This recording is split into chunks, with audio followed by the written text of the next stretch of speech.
You know, something I love to do is to take a topic that's relevant to every single one of us and then ask the question, I wonder what God thinks about this. I wonder how God sees this. I wonder how God views this. Because I think that there's a God who is for you and for me. I think there's a God who really wants life to work. In other words, one of the ways that we say that here at North Point is that Jesus makes life better and makes us better at life. And that's one of the reasons why we're doing this whole series called Dream Job, where we're taking this big topic of work and career, and we're asking the question, we're going, hey, God, how do you see this? What's the purpose of this whole thing? How do you feel about this in our lives? And the other reason why we're talking about this whole topic of work and this whole topic of, our careers is because of what we said last week. And last week, what I shared with you, I said, according to the latest research, that we will spend a third of our lives at work. I mean, that's just wild to think about. If you just kind of pause and sit down and go, okay, I'm going to do what? I'm going to spend a third of my life at work? Yes. And that in itself is enough for us to spend a couple weeks talking about this whole thing of work. But in addition to that, last week we also discovered something else that wasn't such great news. And what we discovered is this: according to Gallup organization, who does a survey every single year when it comes to work, and they ask the question, how many people are satisfied or dissatisfied? According to the latest research, Gallup organization says that 80% of people in their jobs are dissatisfied. So when you put those two things together, that means that 80% of us are going to spend a third of our lives doing something that we're dissatisfied in. I mean, is that honestly what you want for you? Is that what we think God wants for us? And I think all of us would kind of raise our hands and go, no way. I mean, there's got to be an alternative. There's got to be a different answer. And so that's in part to why we're doing this entire series. So last week, to start this whole thing, what we did is we asked a very, very important question when it comes to work. And we ask and answer this question. And the question we ask is, what is the purpose of work? Like, honestly, if you had to objectively answer the question, for you, what is the objective purpose of work? Or as God sees it, what would God say is the purpose of work? And here's what's so cool is that when we begin to wrap our lives around what God says the purpose of work is, what's so cool is we discover that there is no job without purpose. That every single job has purpose. It doesn't matter if you're a barista, if you're an engineer, if you're a CFO, if you're a CEO, if you're a stay-at-home mom, it doesn't matter. Every single job has purpose. And when someone begins to wrap their lives around the purpose of work, they begin to discover meaning. They begin to discover purpose. They begin to close the gap. Here's what we said last week: close the gap between their day job and their dream job. So the question becomes, well, what is the purpose of work? Well, that's what we discovered last week. And that's why you've got to go to mpaustin.com and listen to what we've said or download our North Point app. And you can catch up on all the context because there's so much context to what we talked about last week. It's a very, very important discussion. And so that's what we did last week. We talked about more of the kind of the big picture, what's the purpose of work. Today, where I want us to go is I want us to ask another question. And specifically what I want us to focus on is I want us to focus on the what. Because a lot of times I hear, here's what I'm doing or what should I be doing? And that's one of the reasons why we're dissatisfied at work. And so today I want to focus on that. And my hope today is as we ask and answer a second question, that's a very important question, that again, today we'll take another step at closing the gap between our day job and our dream job. So here's the question I want us to ask and answer today, is how do I discover what I was created to do? Like honestly, for you, how do you discover exactly what you were created to do? How do you discover what God's plan is for you? That's an important question. And so to begin to unpack this or begin to answer this, I want to bring your attention to this little table over here. And I want you to look at this fancy white jar. So here you go, this white jar, as you look at it, you could think to yourself, well, there's a lot of things I could use that jar for. I could put some flowers in it, or I could put my keys and some, miscellaneous in it. Or I could put some cookies in it, maybe Oreo cookies, because I love Oreo cookies, right? There's a lot of things you could do with that jar. But as you look at it, one of the things you may notice is that looks like a very clean jar. Like you're like, Bug, that looks crystal clean. That's awesome. But here's what you may not know. There's actually something on the jar. And today I want to reveal that. And the reason why I can reveal to you what's on the jar is because this week I became a fingerprint expert. And the reason I became a fingerprint expert is because I ordered one of these little kind of Swiffer things from Amazon, and I ordered some fingerprint dust, and then I watched 2 YouTube videos, and isn't that how it works? You become an expert. So I feel pretty, proficient in this. And so here's the deal. Here's what you're supposed to do. So you take this fingerprint dust, and you open it up, and you get your little kind of Swiffer thing here, and then you begin to spin it. And as you spin it, look at that. It reveals the hidden fingerprint right here, right? Now, here's a couple of things, just a little bit of side note, but it's pretty interesting. When it comes to a fingerprint, did you guys know that there are no two fingerprints alike? Like in human history, there's never been 2 people who've had the same 2 fingerprints, which, it's just objective evidence to say every single human being is unique. And one of the reasons why you could substantiate that is to say because every single human being has a unique fingerprint. No 2 are identical. Even identical twins have different fingerprints. The other thing about a fingerprint that I think is kind of interesting is the fact that your fingerprint never changes. Like from the time you're born and you get older and your waistline changes, your hairline changes, your height may change, But the one thing that doesn't change is your fingerprint. Now, you may be asking the question, well, Buck, are we here to learn about fingerprints or about work? What's the whole point of that? And I get that. So the reason I show you that's actually a thumbprint. The reason I show you a thumbprint is because it gives us a clue to answering our question. What was I created to do? And here's the clue. Here's what we've got to think about. Is God's thumbprints on you are clues about his plans for you. That God's thumbprints, God's unique gift, God's gifting on your life, when you begin to discover that gives you clues to his plans for you. And that's important because, guys, when we fail to discover the thumbprints on our lives, do you know what begins to happen? What happens is we begin to run our daddy's race.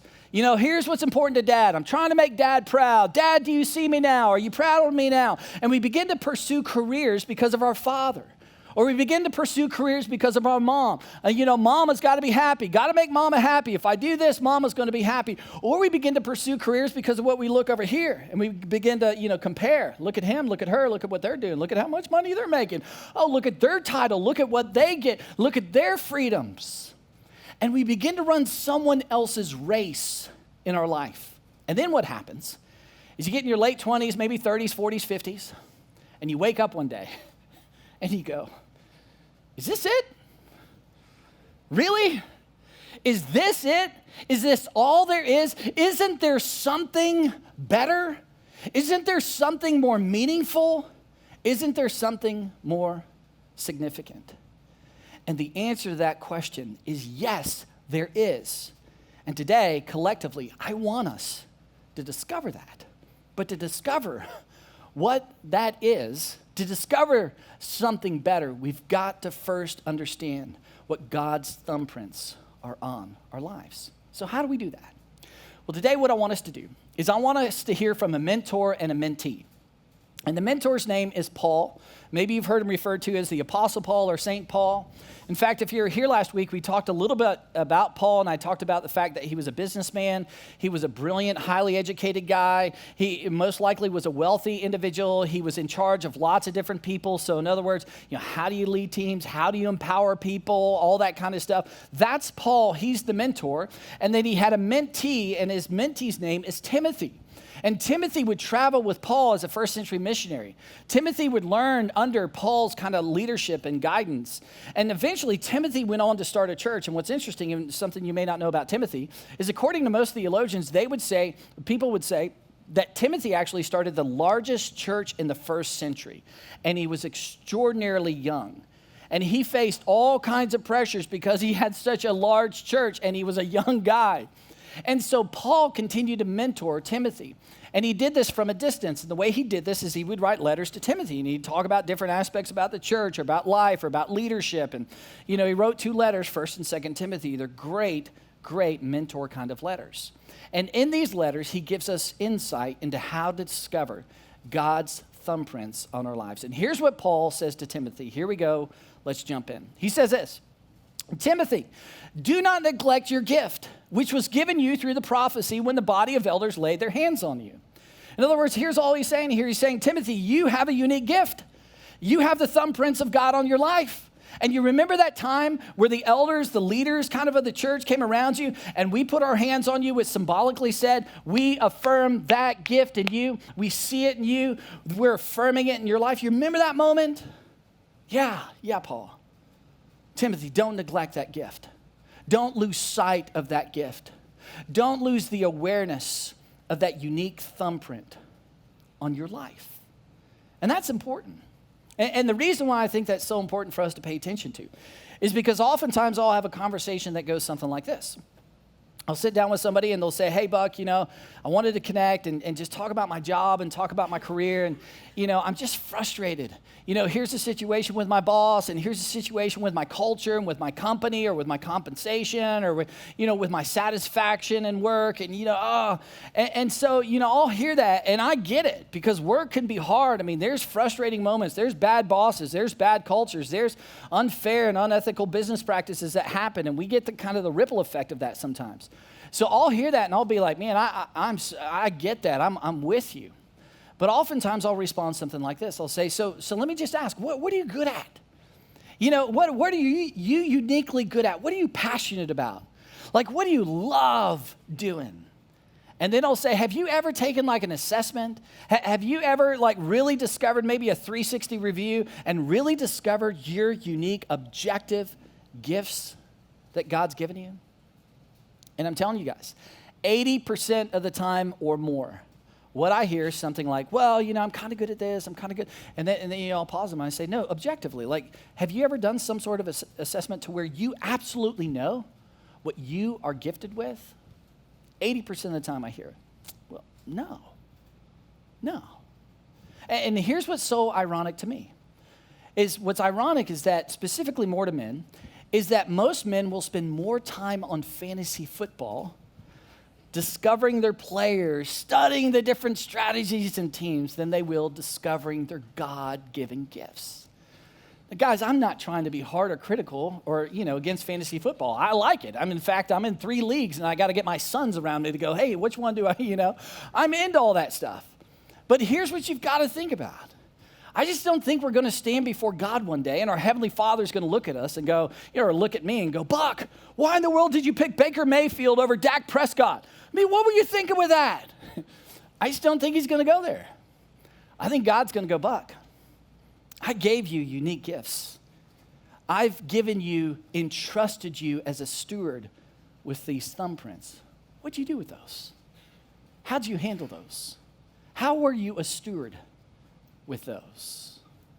I think that's why Paul says to Timothy, man, don't neglect your God-given gift. And then he continues, and he goes even a layer deeper. He says, be diligent, Timothy, in these matters. Give yourself wholly to them so that everyone may see your progress.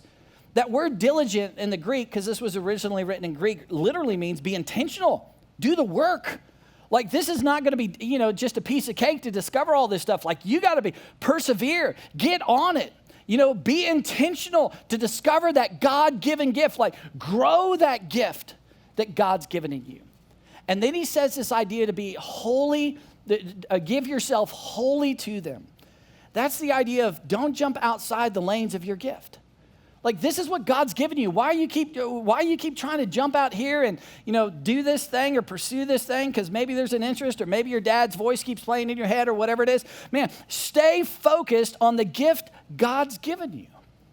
And when I read that this week, I just thought to myself, I thought, man, I feel that tension. Because one of my God-given gifts is leadership. And, one of the things God's really clearly called me to do is to lead a church and to lead here at North Point. And so one of my temptations, or one of the things, I think about quite a bit because my mind's always going, is I think, hey, what could I do, outside of North Point, or there's some conference opportunities, or there's some speaking opportunities, or, maybe there's even some business opportunities to supplement my income and these kind of things come up in my mind. And then I think about this. No, that's not what my gift is. That's not what God has called me to do. God has called me to pursue the short and the long-term vision of North Point, to one day, throughout this incredible strategic city, see hundreds and hundreds of churches that are built from the ground up, that when an unchurched person walks in to these locations, that they can go, oh my gosh, I'm valuable. Oh my gosh, I don't have to believe everything they believe. I can actually belong before I believe. And that they would walk in these churches all throughout Austin and go, man, everything around here feels like it was designed with me in mind. It feels like I have value in their minds. And that when an unchurched person walks in, that they can go, man, life is hard and life's complicated, and I want to get things right. I want to get things right in my marriage, with my finances, with my kids, with my parents. I want to get things right. And they could walk in these places and go, oh my gosh, this place feels like it's here to help. It's here to help me get it right. That's what I've committed my life to. And Paul would say to Timothy, stay in that lane. And when you do, people are watching. They're going to see that purpose that comes from that perseverance. They're going to see that meaning and the traction that comes from that perseverance. They're going to see your progress. And then Paul continues, and he writes a second letter to Timothy. And then the second letter, you would think, well, Paul, you've kind of iterated this whole gifting thing. You've already told Timothy this. You would think that he would be done with that, but Paul's not done with this. Paul's like just hammering this whole thing about pay attention, know your gifts, young Timothy. And so he writes a second letter, and at the very beginning, 6 verses in, he's like, okay, what should I say? Well, I should focus on that gift thing again, and this is the way he says it. He says, for this reason, I remind you, Timothy, fan into flame the gift of God, which is in you through the laying on of my hands. You remember that, Timothy? Don't lose sight of your gift. And I love this phrase, fan into flame the gift of God. And as I read that this week, it reminded me of one of these. How many of you guys recognize this thing right here? You guys know what this is? This is kind of old school. My grandparents had this. Now, students, I know every one of you guys, you probably have this in your iPhone next to your bed because you know what this is. You would say, that's a bellows. That's what that is. I have tons of bellows, right? Anyways, the purpose of this is the idea is this is to kind of fan the flame, to put air on the flame, to make it bigger and bigger. It's the concept to take a little spark, a little fire like this. You've got all the ingredients, the wood and the hay, everything to make a good fire. And then you take the bellows and you begin to pump air on it. And as you pump more and more air, eventually it becomes a massive fire. It becomes to its fullest potential. And that's exactly what Paul's saying. He's saying, guys, take this God-given gift. Know what that is. Discover what that is. Be diligent with whatever that is. And man, fan that into a flame. Make it as big as you possibly can. So, if we were to take all what Paul just taught Timothy, which I think he's teaching us today, and we were to summarize it, I think this is exactly what Paul is saying to Timothy, and I think he's pretty passionate about it. Paul's saying this. He's saying, Timothy, don't neglect God's thumbprints on your life. Be diligent with God's thumbprints on your life. Persevere, Timothy, with God's thumbprints, and be intentional. Be intentional. It's going to be hard work, but be intentional with God's thumbprints. And guys, I think Paul's not only saying that to Timothy, but I think God, through Paul, is saying that to you and to me today. And when we begin to do what Paul instructs us to do, when we are intentional and we persevere and we do the hard work and we discover all this, do you know what begins to happen? We begin to close the gap between our day job and our dream job. Because we're discovering God's thumbprints on our life, which are clues to God's plans for our life. So, if you and I were talking, and we had this discussion, and we were talking about all this, and you said, well, Buck, practically, how do I do this? How do I discover what God created me to do? How do I discover these thumbprints? I would honestly say two things. I'd say, number one, know your gifts. Number two, leverage your opportunities. Number one, you need to objectively, not subjectively, not anecdotally, not, hey, I worked a little bit and here's what I think I'm good at. I mean, I know you think you're good at that, and I know maybe your mama tells you you're good at that, but you need to know exactly, objectively, what is your gift. And once you discover your gift, then leverage the opportunities. You may not get a pay raise. It may be a lateral opportunity. It may be an opportunity where you make less money, but you're going to be in the lane of your gifts. Leverage the opportunities with the gifts God's given you. See, guys, this is one of the reasons why I love what we're doing right now with our middle school and high school students. One of the things that we do with our students here at North Point is we tell our students all the time, we say, hey, you're made in the image of God. You have incredible worth. You have incredible significance. That God, has got great things for you. So we talk about this all the time. And if we're going to call our students significant, and we're going to, say all these significant things about them, then we better give them significant things to do. And so that's why we do what we do around North Point. I mean, today, in fact, all around our campus in Wombaland, with all our preschool age kids, I mean, there's so many different opportunities, from speaking to production to small group leadership to mentorship. In Upstreet, which is all of our elementary age kids, in transit with small groups and production and teaching and hosting and games, and so many elements of that. In terms of guest services, in terms of what's happening in here, students are everywhere. And they're engaged, and I love it. Because when students are engaged, when these middle school and high school students are engaged, you know what they're discovering? They're discovering the thumbprints of God on their lives. I can't tell you how many times I've had a discussion with a student who said, Buck, I'm pursuing this degree. I'm in college now, and here's what I'm doing, and here's what I really feel like my career path is. And do you know where that happened for me? Do you know where I got insight and objectivity to what I need to do with my life? It happened when I was in Wombaland. It happened when I was on the guest services team. And here's what else that's so cool is every single week we've got mentors and leaders and adults all around these students. And do you know what they're doing? All these mentors and adults and leaders around these students, they look at their lives and they're seeing the thumbprints of God. And they're going, oh, Klein, I see the thumbprint of God on your life, and you're a phenomenal communicator. Man, when you communicate, people listen. Hey, Matt, look at your life. Oh my gosh, your leadership, I see the thumbprint of God on your life. The way you organize, the way you inspire teams, I see his thumbprint. That happens all the time. And what's so cool is so many of our staff members here at North Point, do you know when they decided to come on staff, do you know when they said, I want to do this for the rest of my life? So many of our staff members, they would say, it happened when I began to serve. It happened when I got involved in Upstreet, when I got involved in transit. It became very clear what God designed or God's plans are for me.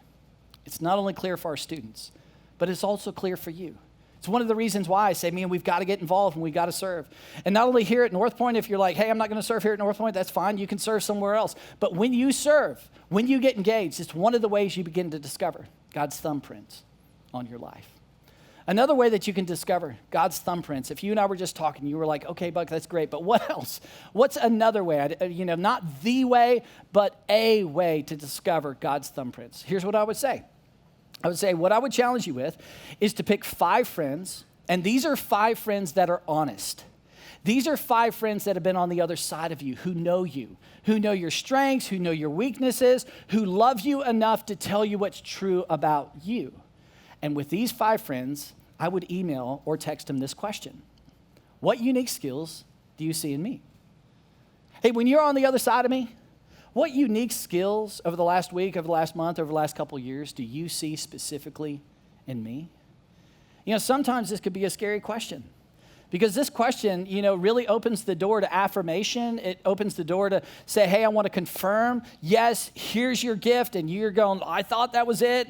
But this also opens the door to a reality check, to go, here's what my mama's always said about me. But then you ask these 5 friends, and not a single one of them affirm that in your life. But regardless if it's a reality check or affirmation, the good news, if you're willing to take this step, which I want you to take this step and actually do this, and email or text 5 friends, it begins to give you clarity on God's thumbprints on your life, which gives you clues to his plans for your life.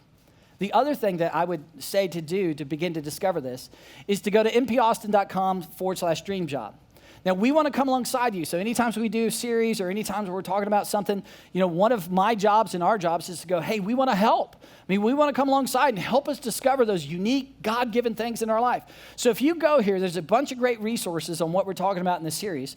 But one of the resources that we provided, it shows you kind of the front page, is as you scroll down, is this assessment. And this assessment helps, it's an absolutely free assessment that we want to help you with. And this assessment gives you kind of a reflection of your temperaments. So like, hey, what am I, good at? Kind of, do I love to be around people? Do I love to make decisions, kind of hard decisions, and I'm really comfortable with a high degree of risk? It begins to kind of pull back the curtain. It begins to reveal what your strengths and weaknesses are. This is a great assessment, and it's absolutely free. And what's really cool is you can click, once you take the assessment, it takes about 5 to 10 minutes. Then you can click this link right here, and it gives you kind of an overview, gives you kind of a key to go like, oh yeah, the assessment said I was red or yellow, and here's what that means, and give you some insight on the thumbprints of God on your life. Now, if you want to take this even further, if you scroll down, there's another assessment, and this is Right Path. And the reason I would suggest this is what we do as a staff. Every staff member goes through this assessment because I want everybody to know what their strengths are, what their weaknesses are. And the good thing about the Right Path is it shows you how you act under stress. So when it's stressful and the pressure's on, what are your strengths? What are your weaknesses? And the Right Path also shows you what happens when when things are basically good, what comes out of you. Now, this one has an expense to it, but it's an expense. It's worth it. It shows you, it helps you identify God's gifts, God's unique skills, God's thumbprints on your life. So, that's what I'm asking you to do. Now, here's what I just want to say real quick, and I just want to have a brutally honest moment. When we do things, or I'll encourage you to do things like this, I get a lot of times we're going to go like, man, that's important, and that's perhaps something I should do. But I have a hunch that a lot of us aren't going to do that. A lot of us are going to hear this and go, yeah, I should discover that. I should get more objective. 80% of people, really don't know this. I want to do something different. And so my hunch is that you'll hear this and you'll go, that's important, but there's a lot of urgent things, and I don't have time. I've got lunches to pack. I've got business to do. Things are busy. I've got friends to see. And I get that. I get life is busy.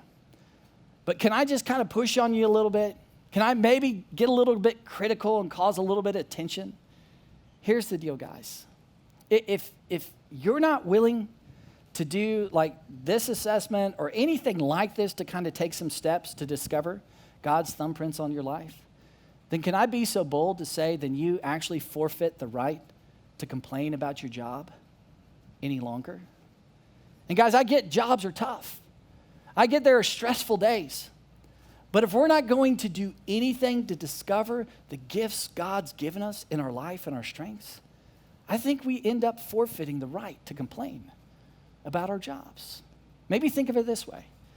Several weeks ago, I did something to my elbow. I don't know what it is. And maybe it's an old golf injury. I hit, thousands of golf balls in my golfing days, or maybe it's just old age. I'm in my 40s now, so maybe that's all catching up with me.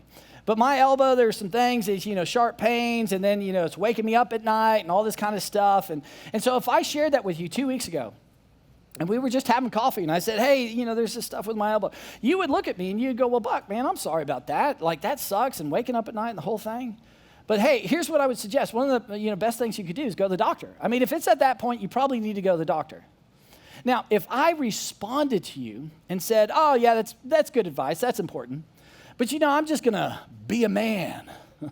I'm going to tough it out. I'm going to endure the pain, Why? I have no idea. There's no logic behind it, but I'm going to do that, right?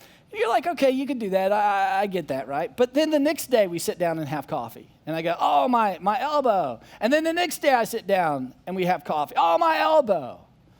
Eventually you're going to look at me and say, Buck, man, I love you, big guy. But come on. You have lost your right to complain about your elbow because you're not doing anything about it. Guys, I get work is stressful. I get it.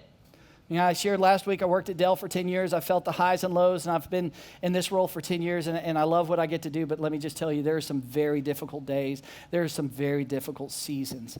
I understand, and it's fair to complain. It's fair to be frustrated. But if you're not willing to take a step and discover your God-given gifts, the thumbprints of God on your life, ultimately, you forfeit the right to continue to complain about your job. So the question becomes, well, how do we discover that? How do we discover those God-given gifts? How do we discover those unique gifts, those unique skills, the thumbprints of God on our life? Well, the bottom line is this, is God's thumbprints on you are clues about his plans for you. It's imperative we discover these. So I just want to wrap up our time just sharing with you the reason why this series and the reason why this discussion we're having today is so incredibly meaningful and personal for me. And I've shared, parts of this before, but about, probably, 15, 20 years ago, Jill and I came to a turning point in our lives, and we had just pursued, kind of what cultures told us to pursue. We'd pursued what the world had told us, hey, this is what you're going to get meaning and purpose, and this is what's going to make you happy. And the problem with that is we kept kind of getting to the levels that, culture would tell us to get to, and we would get there would be a sense of loneliness, and it wouldn't be as fulfilling as we initially thought, and we kept kind of chasing that thing. And so eventually we got to a place to go, you know what? I wonder if there's something different. And when it comes to Jesus Christ, he says, I've come to give you life and life to the full. He's come to say, I'm the way, the truth, and the life. So if that's true, I wonder what it looks like to follow him. I wonder if there's more meaning and purpose to follow him. So we really came to a fork in the road. And I said, babe, why don't we just go discover what it looks like to follow Christ? And so we did that. And the church we were going to at the time, I met with one of the leaders, and I just said, hey, can you help me, figure this out? What does this look like to genuinely follow Christ? Because I really want to see, I've gone this way for a while. Now can I go this way? And so they said, hey, we'd love to help you discover this. And they said, let me introduce you to this man named Peter. And Peter will meet with you, and he'll connect with you. So I meet with this guy named Peter, and I said, Peter, I'm trying to discover what it looks like to follow Christ. He said, man, I'd love to connect. He goes, here's the deal. I'll meet you at 5:30 a.m. in the morning at Denny's on Tuesday mornings. And if you're willing to meet me at 5:30 a.m. at Denny's and eat your Rudy Tooty fresh and fruity, I'll meet you there. And I was like, are you kidding me? Who does this? But I was determined to discover what it'll look like to follow Christ. And so I started meeting Peter every Tuesday morning, 5:30 in the morning at Denny's. And, I would drive away and go to Dell because that's where I was working at the time and just thinking about, what we talked about marriage and what we talked about life and what we talked about work and we talked about habits and morality, just all the different areas of my life. And I was, always going, wow, that's interesting, I just learning and he was mentoring me. Well, at the end of our 2.5-year time at Denny's, Peter sat on the other side of me, and he asked me a question. And he said, Buck, I've given you opportunity to speak, in different aspects of the church. I've given you opportunities to lead in different ministries at the church. We've talked about leadership at Dell. And he said, Buck, my question for you is, what kind of leader do you think you are? And he gave me some parameters to that. And, I thought about it. And I said, Peter, I don't know. I just know I'm driven. I know that, I've got a lot of ideas. I know that part about me. And Peter said on the other side of me, he says, Buck, I think you're a phenomenal leader. Buck, I think the thumbprints of God on your life is to take that leadership and perhaps even start a church.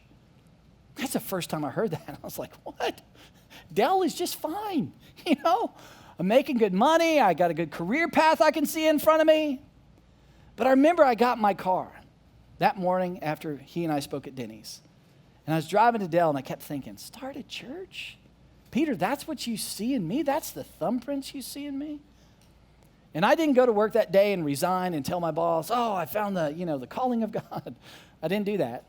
Over the course of several years, I started taking a lot of different assessments, started going to Moody Bible and getting my education. And then over the course of several years after that time, Jill and I, an incredible group of people, started North Point. And I discovered what God has called me. I discovered his plans for my life. Now, the reason I share that, guys, is because some of you in this room, you're the Peter. You're the Peter.